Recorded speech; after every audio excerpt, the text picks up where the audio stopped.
So, hi guys. Good morning. Ay, hindi na pala morning. Afternoon na pala. So, gamit ko yung mic ngayon guys kasi nung nakaraang lumabas kami, nagsisi ako at hindi ko nagamit. Nasa labas kami ni Mr. 'di ba? Sobrang ingay, tapos may mga background music, ganyan. So, dapat nag-mic ako noon. Kaya yung ibang video clips na in-upload ko ay naka-mute. Kasi pag hindi ko i-mute, makaka-copyright talaga yun.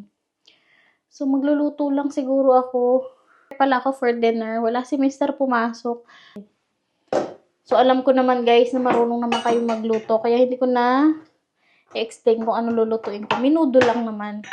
Ay, wait lang guys. Nag-a-alarm yung aking para sa glucose test. So, kailangan ko munang mag-glucose test bago ako magluto. Kasi, tapos na akong kumain. Kaso noodles yung kinain ko. Sana lang hindi mataas yung aking result ng sugar. So, tara muna dito sa living and dining para ako yung makapag-glucose test. Actually, nakakapagod na maya't maya mag-glucose test kaso wala pa rin talaga akong choice. Pero ako ngayon ay 38 weeks na ako. So, anytime this week, pwede na akong manganak. Huwag nyo na guys, pansinin yung mga nasa likod ko na nakasabit dahil yan ay coat. Ang lamig na naman kasi. Tumapon yung aking may sabon pa yung kamay ko. Ulit ng aming table. So, ko ilaw. Hindi. So, ayan.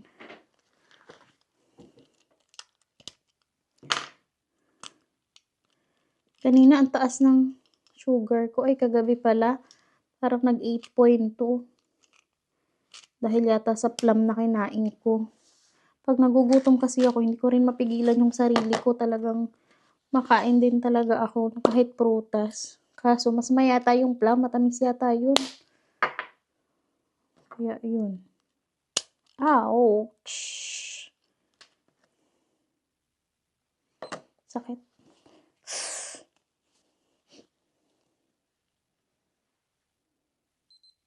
So, 8.5. Nag-noodles kasi ako. Wala kasi ako may ibang maisip na kainin. Kaya ang taas ulit. So, pag mataas yung sugar ko, di ba may record book ako or record notebook, ilalagay ko dun kung ano yung kinain ko. Mataas. Kaya kailangan ko ilagay. So, tatapon ko lang ito. Na-expect ko talaga guys, mataas ang sugar ko kasi nga noodles ang kinain ko.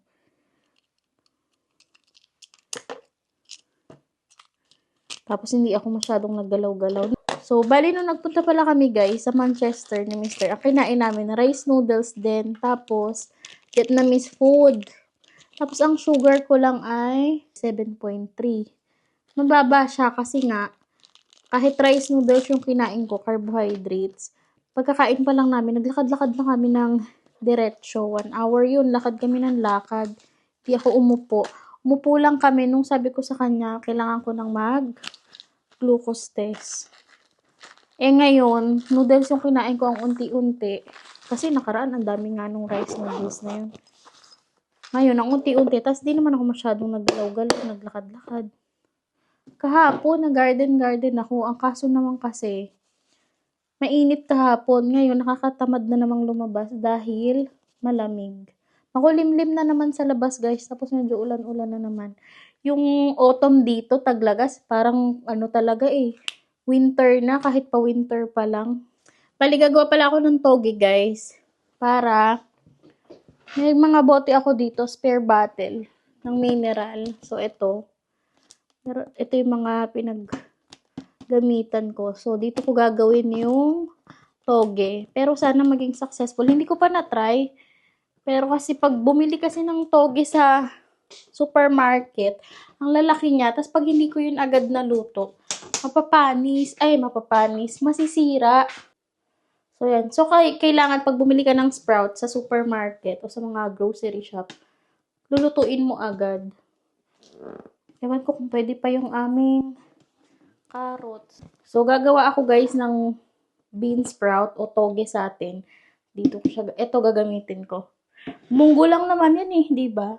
So, kuha lang ang munggo. So, ito guys, binili namin to sa Asian store. And then, maganda kasi sealable pala siya, oh. Nasiseal. So, gagawa lang naman ako ng kaunti.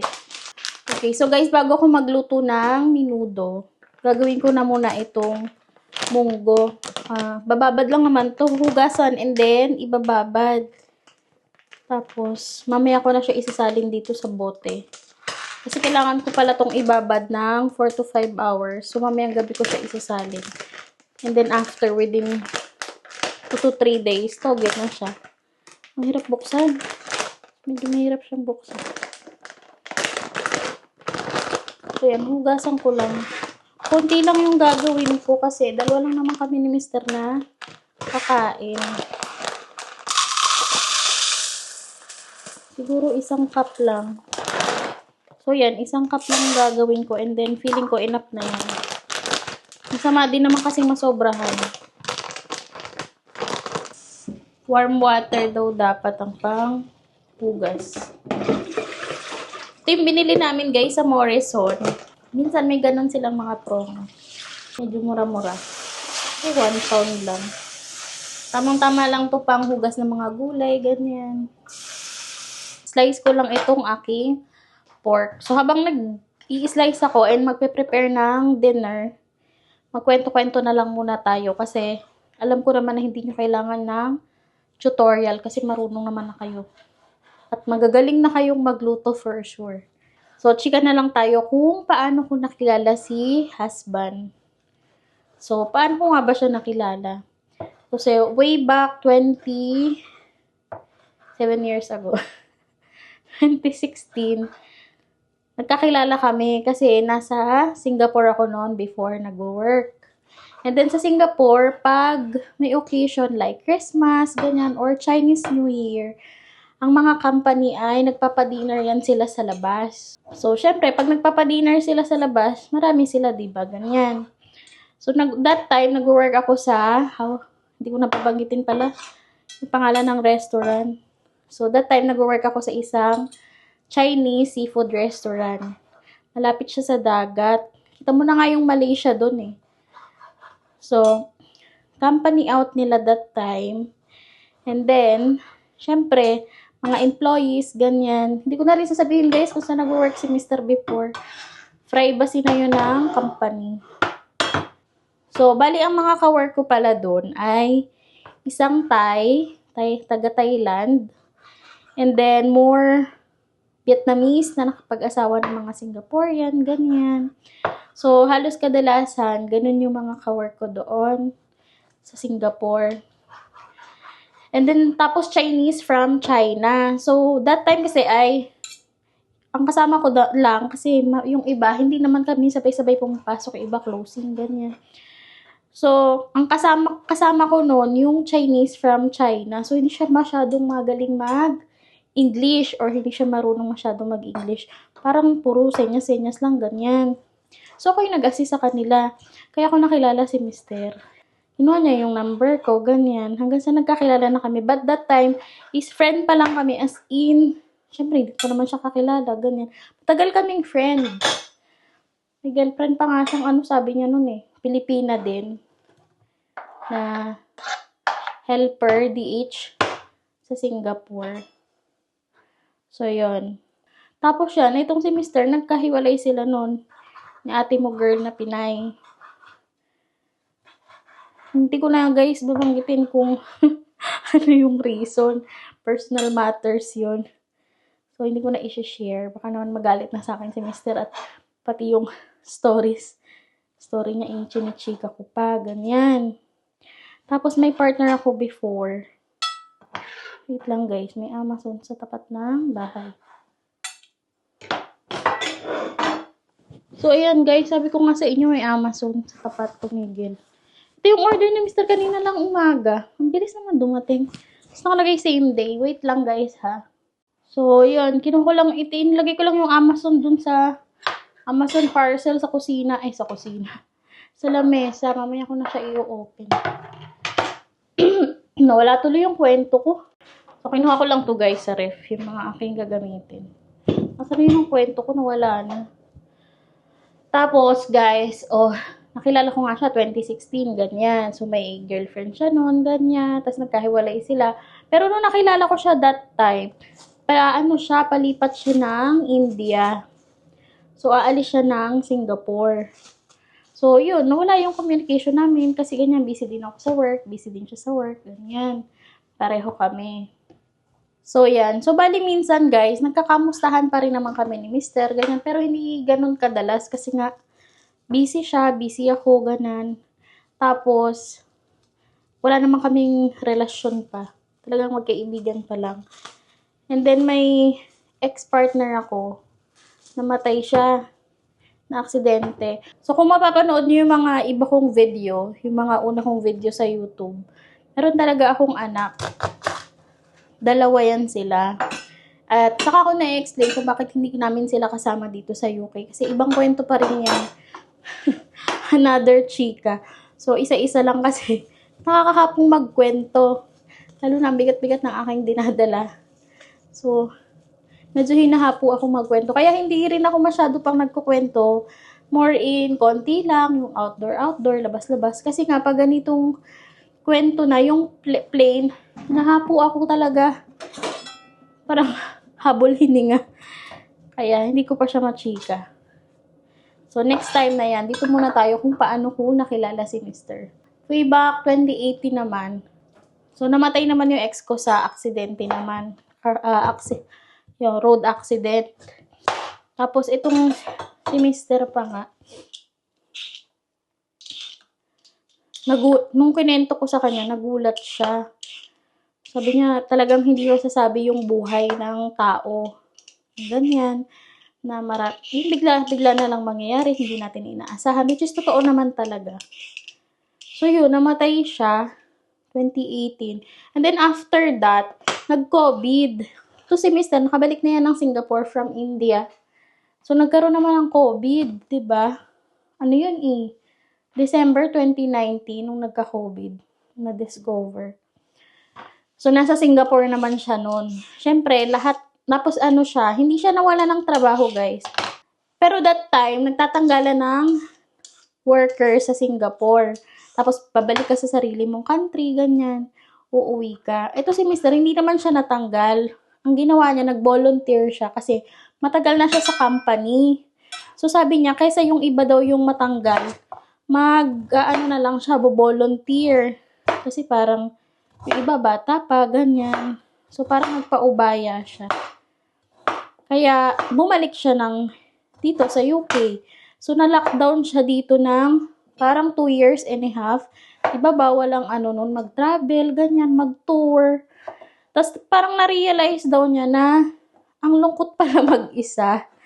Which is, totoo naman din talaga na nakakasad pag solo ka sa buhay. So, parang nakapag-decide si Mr. no na, pero kami, parang nung namatay yung ex ko, 2018, tapos 2019, yun, madalas na yung, naging consistent na yung pag-uusap namin. Yan, 2019, dire-diretso na yan, wala na yung palya, yung usap. Tapos yun, sabi nga niya, uuwi daw siya ng Pilipinas, ganyan. Ang maganda lang guys, kasi nung nakilala ko si Mr. is, meron na akong sariling bahay sa Pilipinas. Kasi, ang hirap nang wala ring sariling bahay sa Pilipinas.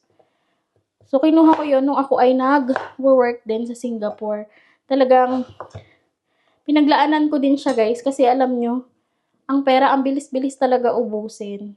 So, yung nasa isip ko that time is, kailangan kong makapag-pundar kasi alam nyo, dinanas ko na walang sariling bahay. Siyempre, laki sa lola at lolo, nakikitira, ganyan. Kung saan willing magpatira, ganyan. So, hindi ko na i-chika yan, mahaba. So, wala kaming sariling bahay, in short. Kaya talagang, parang, pinilit kong magkaroon ng sariling bahay nung nakapagtrabaho na ako sa abroad. Kaya sabi ko nga kay Mr. niloloko ko minsan, maswerte ka kasi may bahay na ako sa Pilipinas. Kaya yun. Although may bahay din naman siya dito sa UK, kaso pinaubayan niya na. So, ayan, nagkakilala kami 2016. Tapos, consistent lang ang usap ng COVID kasi nga, lockdown. Pero ako, that time, nung nag-COVID, kasi nga may background naman ako ng nursing assistant, ganyan, nag-aral naman ako before kasi yan yung una kong inaral. So, that time, COVID-19, nag-work ako nun sa hospital. So, busy ako. Kasi ang hirap din pag wala ka talagang work. Tapos, habang nag-work ako niyan, nag-aaral ako. Tapos, habang nag-aaral ako, yung dalawa kong anak ay tinututor ko din. Kasi 'di ba nung panahon ng COVID, wala ding pasok. Pero nagmo-module ang mga bata. So, yung dalawang anak ko, lalaki babae, tinututor ko yon after work. Or kaya, sabi ko sa kanila, pag wala ako, gawin nila yung module. Then, after non duty, kasi ang pasok ko nun ay office hour. Kasi sa cancer center ako nag-work. So, Monday to Friday, and then whole day lang yon maghapon. Parang 8 to 5 lang. And then, hindi naman masyadong malayo. Parang ang biyahe ko lang ay parang 1 hour lang, ganyan. So, 1 hour lang ang biyahe ko from work to bahay. Or from home to hospital, ganyan. Nag-aaral din ako that time. Online din. Yung degree ko naman yung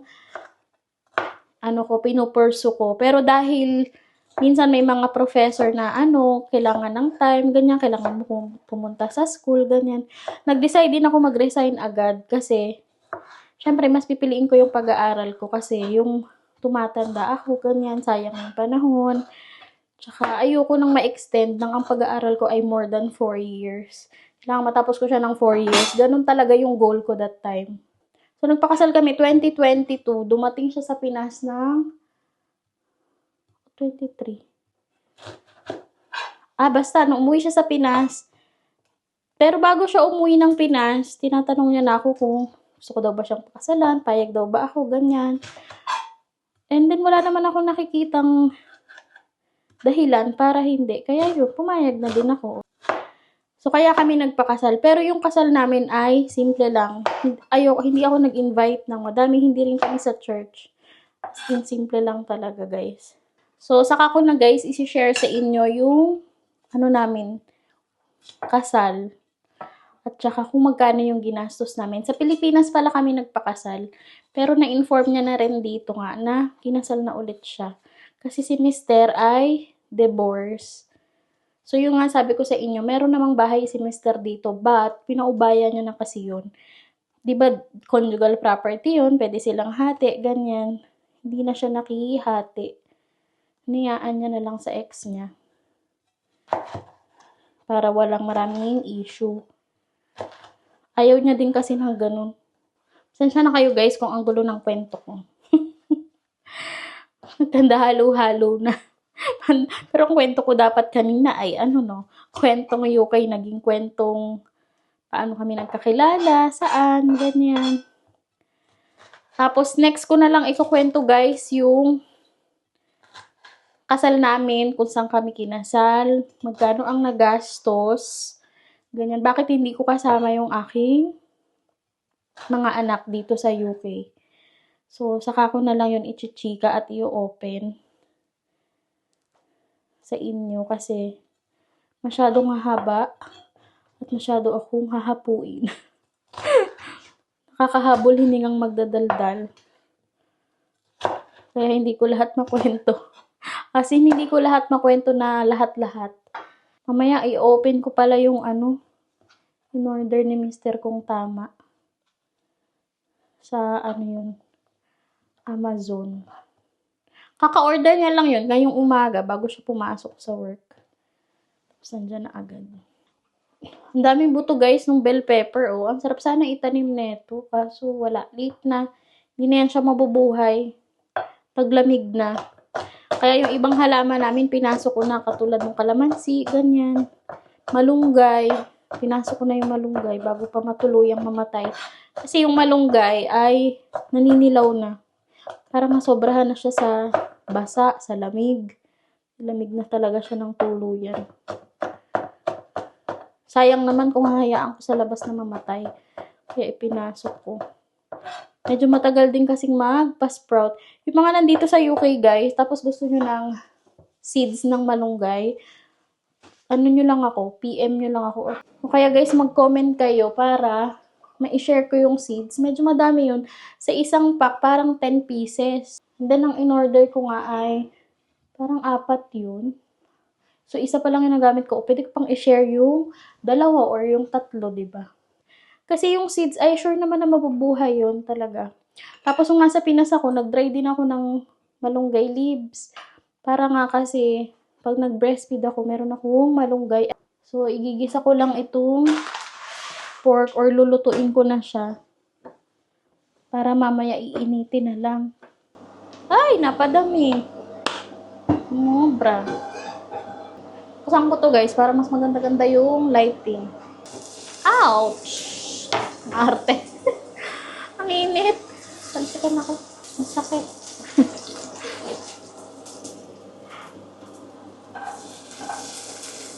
Sunog agad yung bawang. So, ang gagamitin kong tomato sauce guys, ito, tomato sauce to natin sa Pilipinas. Hindi ko alam kung meron nito dito, hindi ko pa natignan. And, wala pa ako nakita. Pero ito kasi ay dala-dala ko from Philippines nung bumalik ako dito. So, okay na yan feeling ko. Kahit medyo madami yung, parang feeling ko medyo madami yung pork na na-slice ko. So, ilalagay ko na rin itong pork para lumambot na siya. And magisa-gisa na. Amoy niluto na naman ako nito after. Lagyan ko lang ng pepper and salt.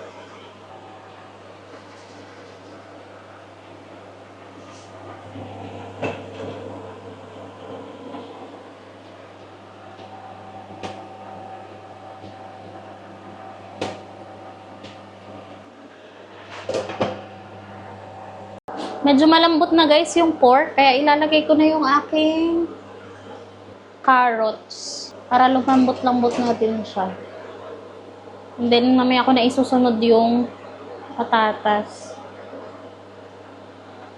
Lambot na siya eh. Lalagay ko na tong aking patatas and bell pepper. Mabilis lang kasi sila maluto pareho.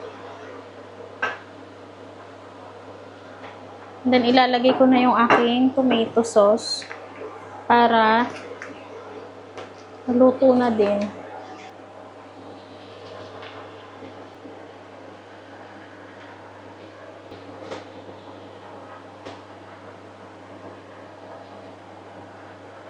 Medyo nakakamiss din talaga ang mga pagkaing Pilipino, lalo na pag nasa ibang bansa ka. And then, naho-homesick ka. Alam nyo, talagang malaking bagay pag meron tayong ingredients ng Filipino food, ganun. So, lalagyan ko lang yan ng konting patis. So, parang naluluto na siya, guys. O, parang masusunog na. Parang luto na. So, kulang siya ng patis. Lalagyan ko pa ng konting patis. So, tingnan ko kung luto na yung patatas. So, luto na, guys, ang aking menudo. So, ayan guys, naibabad ko na yung aking munggo. Ito na ang itsura niya. Dito ko pala siya isasalin para maging toge. Ano ba tawag doon? Bean sprout. So, ayan na yung itsura niya. Nung nababad ko ng 4 to 5 hours. So, bali hugasan ko lang yan. Isasalin ko na sa bote.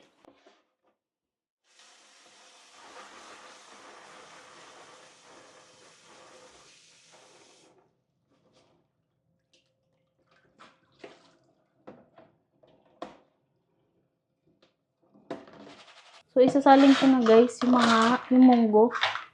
Feeling ko ang dami.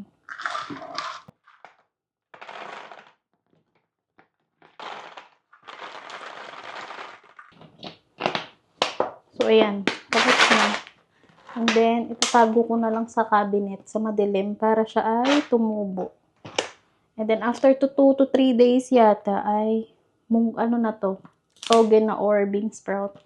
Ganito pala siya kadami, guys. O, nung nababad ko, dumaming masyado. Nagdoble yung size niya. So, ayan.